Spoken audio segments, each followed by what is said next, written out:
What's up, everybody? Welcome back to mostly cloudy Florida. Today I'm headed to the Air Force Armament Museum out at Eglin Air Force Base. And I've got a special guest with me, RidingWithRoo. He's right back there. So this museum isn't nearly as big as the Navy Museum. The Navy Museum has something like 300 exhibits, more than that I think. This museum only has like 25, so it's really small in comparison. But the main attraction is that it has an SR-71 Blackbird, which if you've seen any of my previous videos, especially the USS Alabama one, you'll know that's pretty much my favorite plane ever. And for good reason too. It's the fastest, highest flying plane ever made. It can reach speeds of up to Mach 3.2, which is I think 2,200 miles an hour. It has a flight ceiling of somewhere just north of 85,000 feet. Either way, it's a super badass plane.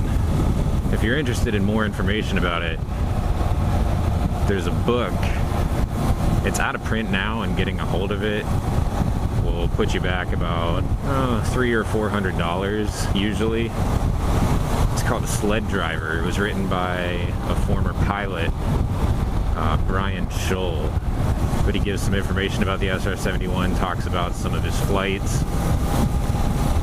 But finding stories from the book is pretty easy because they get reprinted online very often. So it's a really famous book for fans of the plane.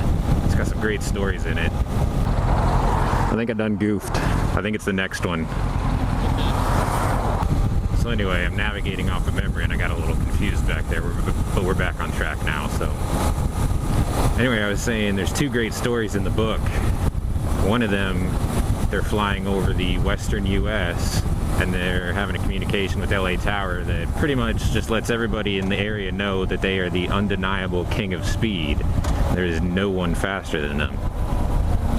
The other common story that you'll find is one where they're flying over Europe and they're requested to do a flyby of a small tower in the area. And that ends up being a pretty harrowing experience for them because it ends up being the slowest they've ever flown in the plane. I try to tell the stories, but the author's so much better of a storyteller than I am, I'd probably ruin it anyway. Plus, I don't want to spoil it for you, so if you come across those stories, make sure to read them. They're pretty good. Some of the other exhibits they have at the museum, they have a P-51 Mustang, a B-52 Stratofortress, F-15, F-16, a few other things. They've got a Moab, the mother of all bombs. So even though it seems like it's a small museum, they should have a lot of interesting stuff there. We'll be there soon and see what it's like. I hope we'll be there soon. Unless I got us fucking lost again. And here we are.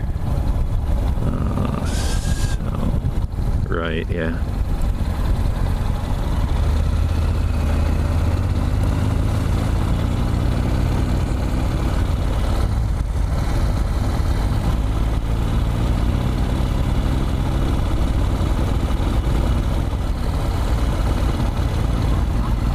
Aardvark.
jets went off and they fired to their targets. All of a sudden now there was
overall, that was a pretty cool museum.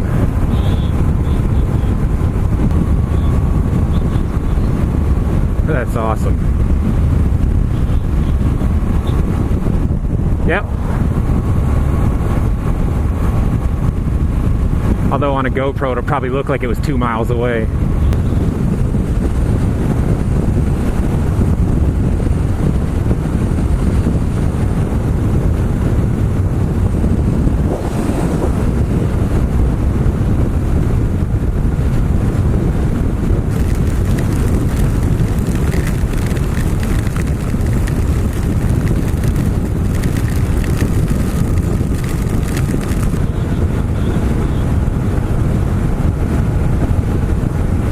Had it on for a mile or two. I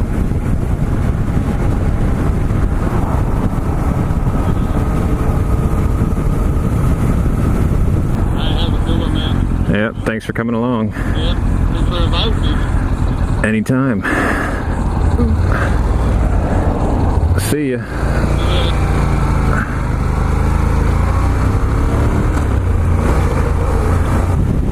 So that was a nice little road trip with Roo from Riding with Roo out to Eglin Air Force Base to see the Air Force Armament Museum. Like I said, there weren't nearly as many planes to see as at the Navy Museum, but there was still a good deal of other exhibits there. They had a gun vault, they had a bunch of missiles and bombs and rockets to look at, and other historical items, so still a pretty good trip. If you aren't already subscribed to Riding with Roo, go check his channel out. Give him a like, subscribe. As far as future Adventures episodes, I'm kind of out of places to go to.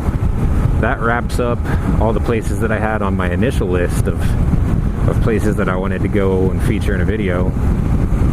And now that I'm done with those, I guess I just gotta do some more homework, find some more places to go to. Maybe widen my search area a little bit, get a few more lengthy road trips in. Is that a magnet? I want to take their magnet. just reach up and take it off and keep it for myself. Also, concerning future releases, I think I'm going to drop my release frequency from 2 videos a week to 1 video a week.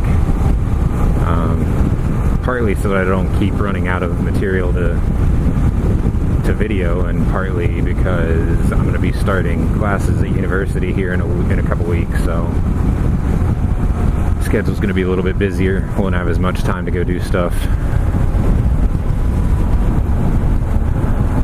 But I'm still going to try to keep it interesting for you. Give you guys some reasons to keep coming back. But until then, hopefully you've enjoyed what I've put out so far.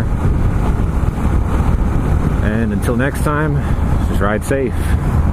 See you later.